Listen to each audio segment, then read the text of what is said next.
Welcome back, ladies and gentlemen, to yet another day of Alienware Cup action, brought to you by the sponsors MasterCard as well as Alienware. It's in the name. Of course, organized by DPM Interactive, and I do want to give a quick plug for them. If you haven't already checked out their social media, be sure to follow them on Twitter, like them on Facebook. It's all /Alienware Cup. There are going to be some cool giveaways, free prizes. I'm LD. I'm joined by Blitz. We'll talk a little bit more about the game that's coming up, but before we do that, we do have a recap video for you guys. Let's take a look at what happened on day 1. Then we'll break down the series that happened earlier today on day 2, and then we'll get into our upcoming match. Here goes the recap.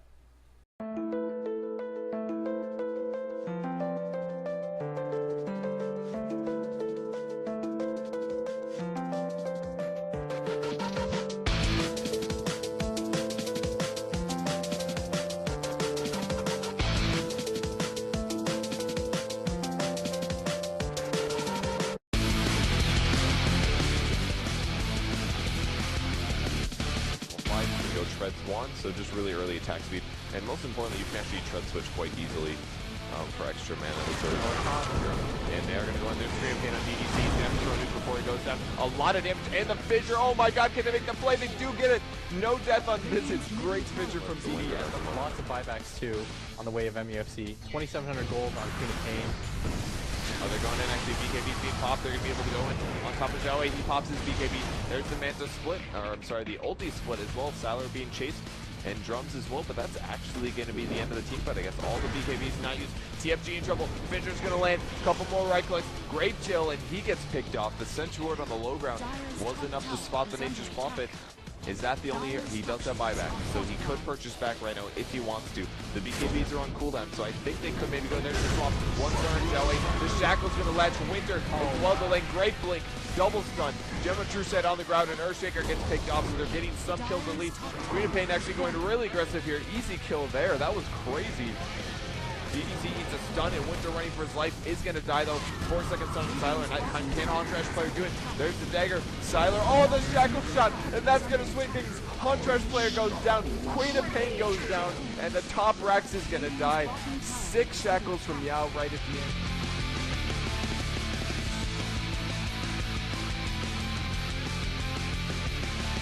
Still the option to dive into the Wisp. CK can just kind of come in instantly. Oh, Xiaowei gonna get spotted out. Oh, he does go in, taking a lot of damage actually. He's gonna hook shot. Here comes the initiation.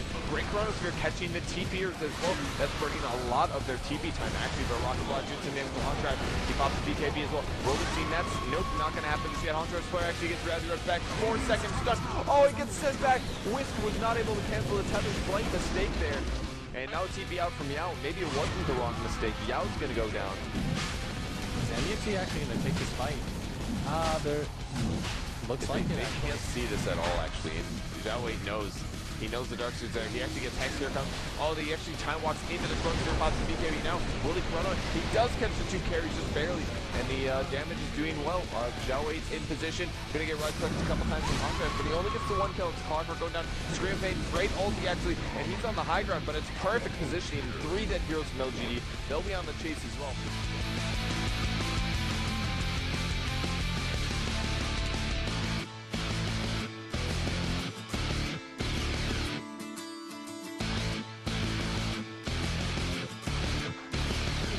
He'll take that rune away from the master.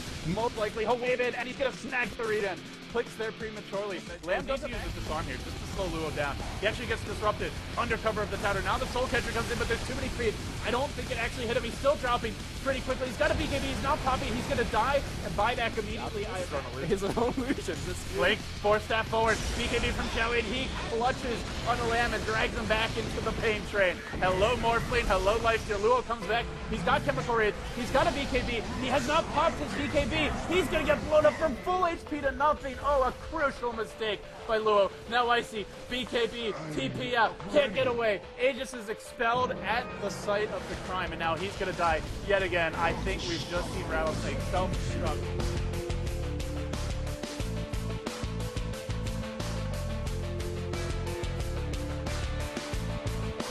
There's an RT available. Batrider looking, he'll jump in. This could be a 3-hero RP. There's a skewer. RP's there. He actually got Carapace. Now shackled for the moment. He only ended up catching Luo, and the Familiar's now the Impale on 2. Shadow Fiend going to work with those big bad raises. They want DD as well. Power shots there. Should connect. No, wildly off the mark. The Familiars are there when you need it. He turns them around. He might have been able to get the kill. No, the Urn from Windrunner. Oh, Take it down. Ice Path not going to be useful there. Disruption thrown out. Flame Break pushes 3 back. The mech turns it around. Kabu was down to about 50 HP, but a skewer in by Xiaowei. RP catches 3. This could be bad. This could be very, very bad. But is there the follow-up needed? Now there is. Sylar jumps in. Does get stunned. Raised up Yaphet style from Luo. Still trying to fight his way out. He's going to live. He'll find 2. DD finding 1 kill in the backline. Lamb fishing for a power shot. He doesn't have it. Yes, he does. Nails it. Drills it and slams it home. And when it's all said and done, they find 4 kills. Let me just remind you, Lumi, that was a 3-hero RP into a Shockwave, into an Ice Path, and they still got crushed.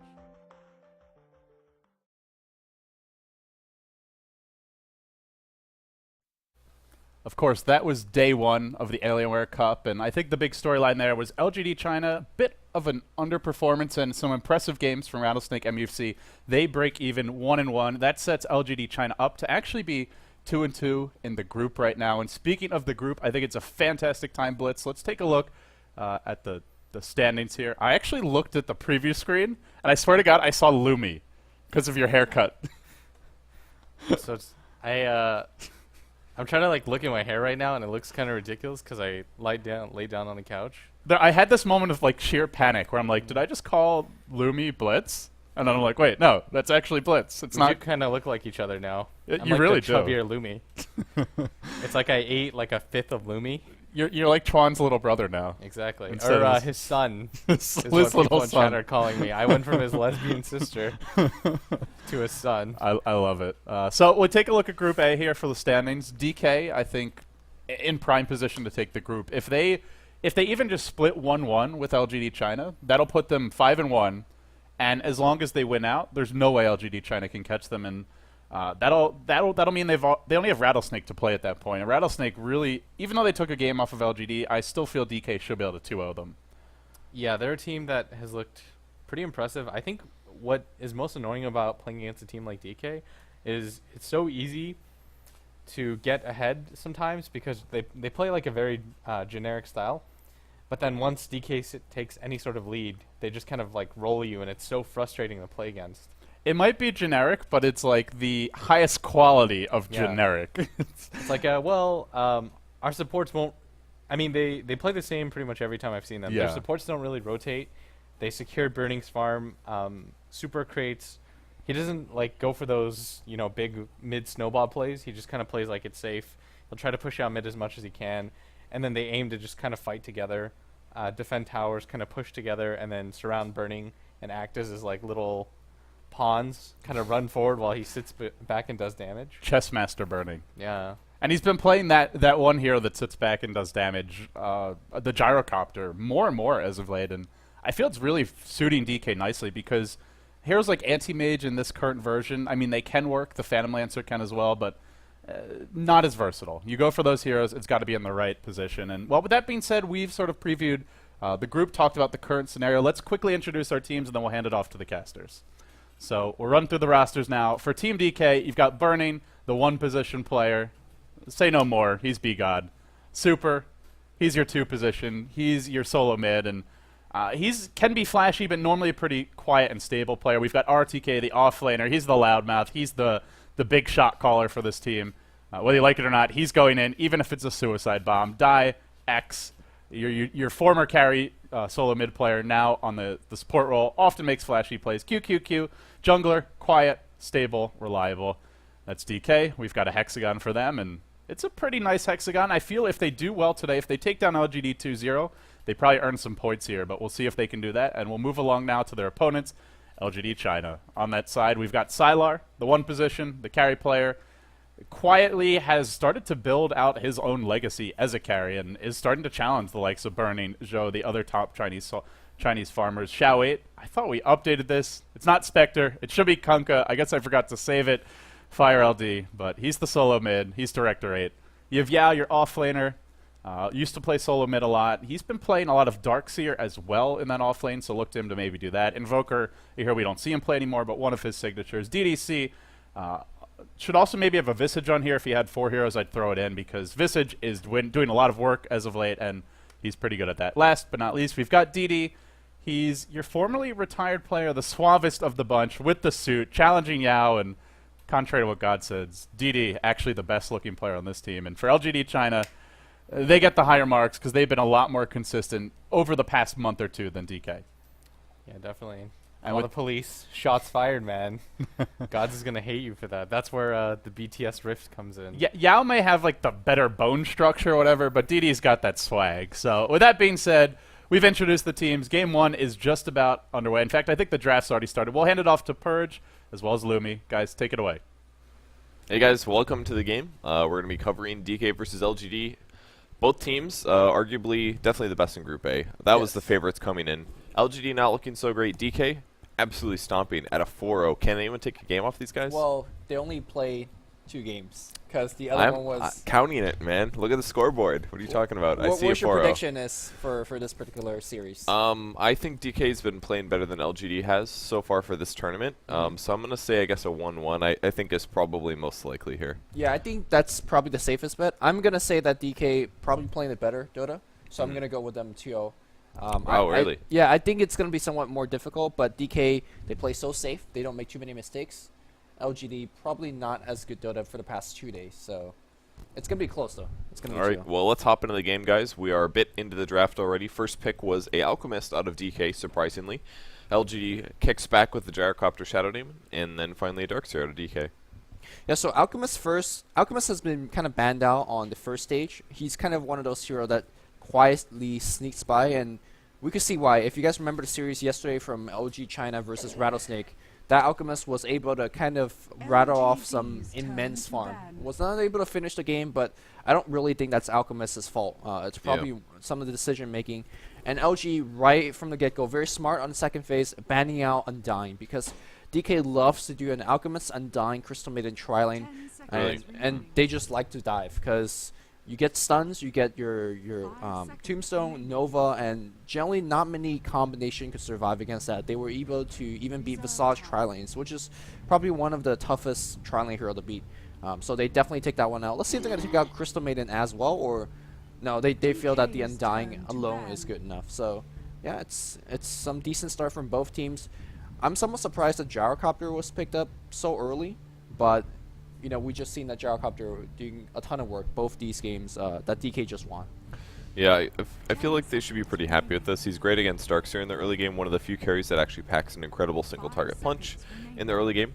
It's hard to lock him down, but that's pretty much the case with all Darkseers, so I'm sure LGD is pretty happy with their Gyrocopter pickup as well. And then of course Shadow Demon can defensively cover your allies who get stunned, or you can use the ulti to slow people down massively.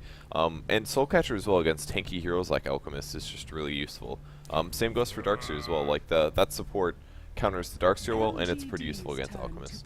Yeah, DK is actually banning out a ton of solo mid hero right now, both the Dragonite and Kunkka, which LGD Gaming utilized very well. It makes me want to think that they're going to use Alchemist solo mid instead of the standard one-row Alchemist. For the reason that they're banning out solo mid heroes right now, and also because there's a Shadow Demon on the map. I feel that personally, whenever there's a Shadow Demon on the enemy team, you could go for one-row Alchemist and put like 6 items on him and still be a menace. But what we saw from yesterday is that all you need to do in team fights is purge him, or even better, just disrupt him and steal his, whether he has a Radiance, whether he has an AC aura for the team, and those 2 illusions, they pack a huge punch. So I want to say DK should make the transition and put the Alchemist mid and give him that quick mech and whatever utility item he wants to buy. But if DK wants to still go for a one-row Alchemist, it's still definitely a very viable option. Yeah, just kind of interesting to see him being played that way with a mech pickup. He does become quite tanky early on in the game. And then you can pull that off of your Darkseer, for example. He can actually go for a different item, whether that he wants to grab a Vanguard or go for some kind of a fast Aghanim Scepter with a Blink Dagger, something like that is a possibility. But even still, I feel like he might be better off. Well, they picked a Weaver now, and they have a Darkseer, so this definitely kind of looks like a mid. It looks like it's Alchemist, but they could still switch it off. Weaver could be a mid as well. Yeah, so. they could. But at the moment, LGD doesn't really have a guaranteed mid player. Clockwork could off lane, could mid. So drafting a Weaver this fast again when you don't know what your opponent's mid hero is, I feel like that might be a mistake because there could be counterpick. Yeah, Weaver can be counterpick. I mean, what kind of in a general vacuum question, what counters Weaver on a mid lane, right? Like it's Bloodseeker. Yeah, the Bloodseeker is the first thing that comes to mind with the Blood Rage. Maybe Skywrath. I haven't played that matchup that much, but it sounds like it might be okay. I feel like these more are kind of the Bloodseeker. more stable, safe heroes, though. If it forces your enemy to pick into a Bloodseeker, maybe Weaver's worth a pick still. But yeah, I feel like these picks are still okay. Now you're working with a ton of minus armor, so that's gonna force Yeah, LG's that's true. draft a little bit as well. It's very easy for a support or even maybe a Weaver to even pick up the Medallion Courage, and now you have all the minus armor you need. We saw Han Trash player using the Medallion Weaver to great effects early on in the game we previously just seen. So I like the his draft going out so far, but on the other side you have Clockwork, and he's always one of the more difficult and more annoying heroes to fight team fights against. Yeah, if you can just drop a good cogs in a team fight and keep the Alchemist zoned out of melee range, it makes a big difference. Sand King actually the pick. So they're going for a reliable stun here. This is most likely in combo with Shadow Demon. So they could do a tri-lane with this. Sand King, Shadow Demon, Gyro sounds pretty good actually. If they can position and the creeps don't necessarily aggro to the gank, they can disrupt into Burrow Strike and get a full Rocket Barrage off. And that's probably a dead hero. I can see Darkseer dying from that pretty fast in the game. Even Or if the any supports- one of these heroes. Yeah, if they drop a Sentry as well, they can use that on a Weaver. And this also pulls them into the mid game a lot better because they're going to have a possible epicenter that they can land. And whether or not he gets a blink up fast is going to be indicative of how well the game goes. But this does give them a lot of bang for their buck while they can still pick a more defensive support hero like Shadow Demon. Yeah, and now Rubik's going to be the immediate counter pick, which is kind of great. Generally, when the enemy team has a Sand King, you counter pick with a Rubik because you have the access of an instant Burrow Strike steal, and you could use it as an escape, you could use it as a counter stun. So that's pretty neat. Yeah.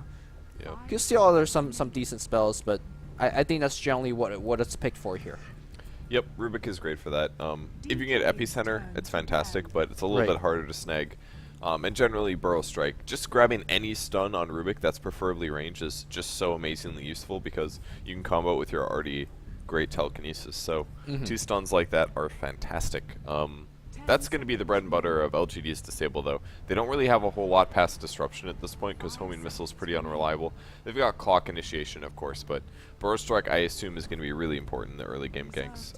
Is it going to be enough to kill an Alchemist, though? Like, when the mid game rolls around, if he is playing mid and he goes for a mech build, a Shadow Demon Sand King, I don't know what the mid hero is going to be, but I feel like they need more teamfight Disable.